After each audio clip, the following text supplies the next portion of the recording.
Hello everyone.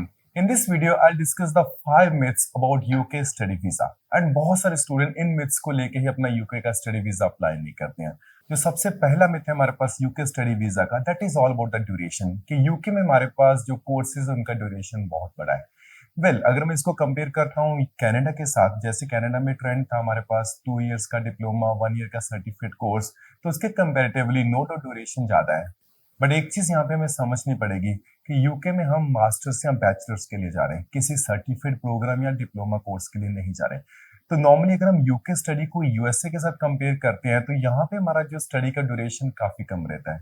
For example, USA में हमारे पास bachelor का ड्यूरेशन 4 इयर्स रहता है, वाइल कंपेयरिंग यूके में हमारे पास बैचलर्स का ड्यूरेशन 3 इयर्स का रहता है। ऑन दी अदर हैंड, जितनी भी आप कंट्रीज में मास्टर्स करने जा रहे हैं वहां पे जो मास्टर्स का ड्यूरेशन है वो 2 इयर्स का रहता है। And this is one of the best thing about UK study visa and UK education system, that UK में हमारे पास जो मास्टर्स है that is only for 1 year.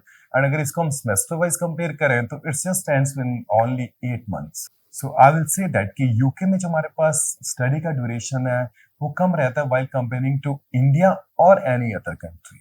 जो सेकंड में था यूके में, that is with the part time work opportunities and work rights. कुछ students बोलते हैं या कुछ वीडियोस में हमने देखा होगा कि यूके में हम वर्क नहीं कर सकते। ये वहीं पे होता है जब हम किसी ऐसे कॉलेज या किसी ऐसे इंस्टीट्यूट में जा रहे हैं जिसमें हमें वर्क राइट्स नहीं मिलते हैं। नॉर्मली अगर आपके पास कैश लेटर है और आप एक अच्छे कॉलेज यूनिवर्सिटी में जा रहे हैं अपनी बैचलर्स या मास्टर्स के लिए, तो आपको 100% वहां पे 20 आवर्स वर्क राइट्स मिलते हैं पर वीक। मतलब ऑन एन एवरेज आप एक दिन में मिनिमम ऑफिशियली 4 आवर्स के लिए काम कर सकते हैं। सो ये मिथ भी बिल्कुल गलत है कि यूके में हमें वर्क राइट्स नहीं मिलते हैं। So third most important myth क्या है कि यूके का स्टडी वीजा लेना बहुत डिफिकल्ट है। तो स्टूडेंट, ऐसा कुछ भी नहीं है। अगर आप यूके के स्टडी वीजा के लिए सारी रिक्वायरमेंट्स कंप्लीट करते हैं, आप अपने एकेडमिक्स में आपके अच्छे स्कोर हैं, आपके इंग्लिश लैंग्वेज प्रोफिशिएंसी का स्कोर क्वालिफाई कर रहे हैं और फाइनेंशियल क्वालिफाई कर रहे हैं, तो I don't believe, even I don't think कि किसी भी स्टूडेंट का यूके स्टडी वीजा रिफ्यूज होगा। बिकॉज यूके गवर्नमेंट वेलकम करना चाहती है इंटरनेशनल स्टूडेंट्स के लिए, कोई यहाँ पे आए, स्टडी करें और वापस अपने देश जाके अपना वर्क करें। सो फोर्थ में हमारे पास है यूके स्टडी वीजा में एम्बेसी इंटरव्यू आता है, और आता है तो वो इंटरव्यू क्वालिफाई नहीं होता। अनडाउटेडली किसी स्टूडेंट का ये एम्बेसी इंटरव्यू आ सकता है और किसी का नहीं भी आ सकता। सो अगर हम अपने एक्सपीरियंस की बात करें तो 20-25 या 40-50 के पीछे किसी एक स्टूडेंट का हमारे पास एम्बेसी इंटरव्यू आ सकता है। उसके रीजंस हैं, और इन रीजंस को अगर हम समझें तो इस एम्बेसी इंटरव्यू को हम एलिमिनेट कर सकते हैं।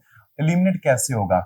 एक तो आपको अच्छी यूनिवर्सिटी में अप्लाई करना पड़ेगा, आपको सही कोर्स के लिए अप्लाई करना पड़ेगा। उसके बाद जो हमारे पास सबसे इंपॉर्टेंट एस्पेक्ट रहता है कि हम कितना फी पे कर रहे हैं यूनिवर्सिटी या कॉलेज के उस प्रोग्राम के लिए।